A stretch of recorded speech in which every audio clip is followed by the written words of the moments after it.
Hello, my fellow readers and book lovers. It's Nat, and I am back with another video. In my nook today, I have decided to do a simple college textbook haul for you guys. I'm all squared away with my schedule for the semester, and I've gotten most of the books that I need for majority of my classes. Some of the classes I am taking don't require a textbook, well, a tangible one. Most of the texts that we will be reading are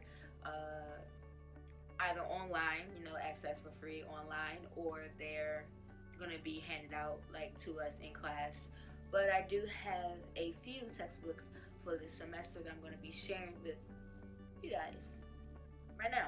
I also want to share with you guys some of the textbooks that I have kept from my first year of undergraduate studies up until, I guess you would say, last semester. I'm a book hoarder. Like, if I'm hoarding anything, it's books, like, no doubt. So, like I said, majority of the books that I have had to purchase for my classes for college, I still own. Whether they're brand new, whether they're used. I've never rented a book because I feel like at some point in my life, I might want to go back and refer to a text that I've read, and I can't do that if I don't have the book. Or I may, depending on the type of book, I may want to just sit down one day and read it leisurely, just for more information for myself. But let's get into this haul. Starting with my Shakespeare class, it's a 400 level course. The two texts that we're going to be, I guess, mainly focusing on this semester is Othello by Shakespeare. Everyone, I really do feel as though that if you are familiar with European classics, and everyone's familiar with Shakespeare, about Othello and not just Romeo and Juliet. Everyone knows Romeo and Juliet, but do you know Othello though?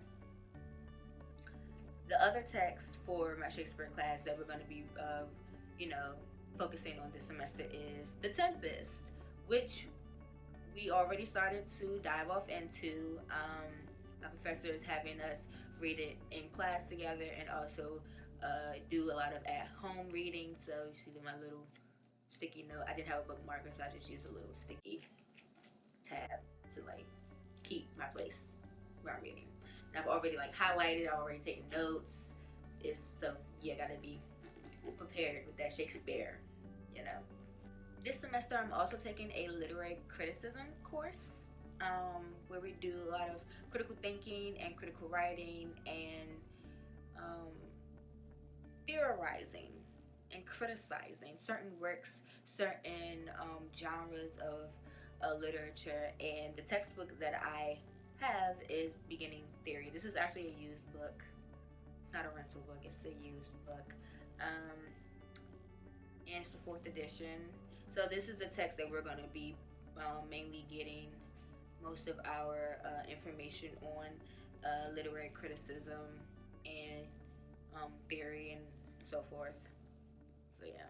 Now I'm taking 2 online classes this semester. One of my classes does not require a tangible textbook. Our textbook is online for us, but this other class I have to have a textbook because it's based on language and linguistics, and what we're really going to be focusing on this semester is context of words, the power of words, the power of language, and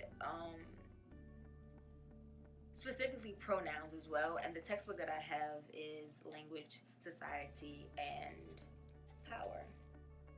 It's an introduction. I took a linguistics course last fall, so this is kind of a little bit. It's going to be a refresher, but I know we're going to be focusing on key concepts and key ideologies when it comes to language, especially the English language, and how we feel as though that there's only a standard language when there are so many different languages within the states, within the nation, that it's ridiculously insane. Fun fact, the United States does not have an official language. We do not have an official language like any other country may have, because we are literally a melting pot. There are so many different cultures, and so when you hear someone from here say speak English, that's not even our official language.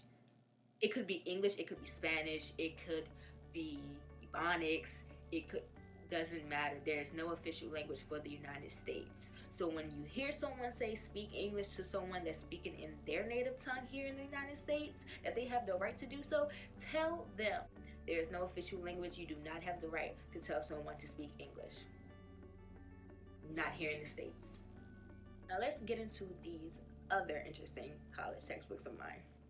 Before we even get into this next part, I want you all to go on and subscribe to my channel and click that like button too, because if you're watching this, you're digging this video and you're digging my channel, which means you're digging me. Shelf of my bookcase is where I keep most of my college textbooks and novels that my professors decide that we're going to use depending on the class for the semester and what the topics that we're going to be discussing. I am pretty sure I have more behind them. Yes, I do. I only have one bookcase, so like I have books on top of books, as you can see, like, and it's not pretty. So, but yeah, but these are literally like all of my books. This is probably the largest textbook that I own. We're not gonna pull that out. Nope. I'm on my floor, by the way. So yeah, fuzzy socks. But I have a few books I just want to share with you guys that I thought were interesting. Oh, the linguistics, because I took linguistics last fall, so this was linguistics for everyone. My first linguistics class, and I got an A because the class was like very interesting, wasn't boring at all. Language is a cool subject to study, honestly. Yeah. Of course, everyone is familiar with Richard Wright. I have two of his books, Black Boy, and I have Native Son, which I did a report on. I actually read Native Son twice. It's a great fiction novel. It could be a novel. It could be urban fiction if you want it to be, but it's great. It's great. It's also a movie, and I believe stage play as well. All right. Wow, I'm dropping books. It's raining books. We're gonna get into this book right here, The Bad Feminist. J. I thoroughly enjoyed reading this book. I read this book for a discovery writing course that I took my freshman year, and the course was like basically surrounded around or focused on like race, gender, and like sexuality, and of course, you know, we had to talk about a little bit of feminism up in there, and it had some interesting sections. I'm gonna like show you the sections that I had to read and that I did read on my own. So, feel me, see me, hear me, reach me. Not here to make friends. And it's like in different sections too. I also read Dear Young Ladies Who Love Chris Brown. That T. Trouble with Prince Charming. I read that because it mentioned Twilight and 50 Shades, and they definitely, like, Roxane Gay, she hit some nails on the head with those two sections up there. And when Twitter does what journalism cannot, T behind that as well. So yeah, the last book I showed you, Bad Feminist, this book was also for the same course, the discovery writing course that I had to take, and queer stories, queer and trans artists of color, stories of some of our lives, and it was interesting. There were many different interviews being taken, and this is literally just interviews, so it's like Nia, the interviewer, and then the interviewee, and like her questions and their response. Literally, that's all it was. So it was pretty interesting. Yeah, I can't remember much because that was like 2 years ago when I read this. So and it was for class, so I can't remember much. But you check it out if you're, you know, into like the LGBTQ reads and you want something real. This is it. I want to leave you guys with this last book, a book that I definitely would consider reading again, The Ethical Slut by Janet W. Hardy and Dulcie Easton.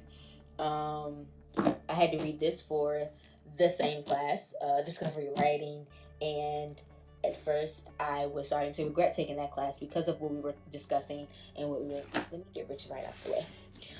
What we were discussing and what we were talking about, and I was just like, "This is not high school, Nat. This is a college classroom. Grow up. Broaden your mind." So I did, and your girl does not regret it. We had to read quite a bit of chapters and sections and all of that. I feel like the one that I thoroughly enjoyed reading was You All See These Titles. You All See These Titles. And it went to like some deep meanings behind like how the word slut is used now, how it was used then, and it just talked about like the different sexualities, being bisexual, being straight, the type of relationships, monogamy, asexuality, polyamory. Did I say that right? Platonic relationships, and it's just some in-depth stuff, I tell you, about race and sexuality and sexual preferences, and the type of partners and the type of romantic relationships and non-romantic relationships. And yeah, so yeah, you can see I did a lot of reading. Even I read some sections that my professor didn't need us to read, and it's very insightful too. If you are not really sure about how relationships work, or if you are trying to figure out what you're, I guess, interested in, or what you are open to exploring, this book is a great read to kind of answer a few of those questions. So yeah, The Ethical Slut.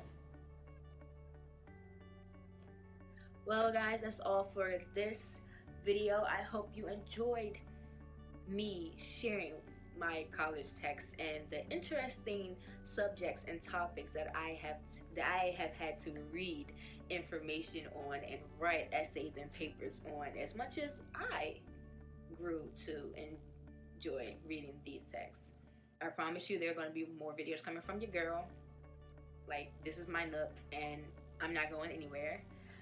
So make sure you like and subscribe, and comment down below like the textbooks that, if you're a college student, comment down below the textbooks that you may be using for any of your classes this semester. I want to know like what you're reading. Doesn't matter the major. Also, drop your major because I want to know. But it doesn't matter the major. If you're using tangible textbooks, drop the names down below, because you never know if I might have used them and just didn't add them in the video. You dig? So I'll definitely be seeing you in the nook next time. I better. Bye, guys.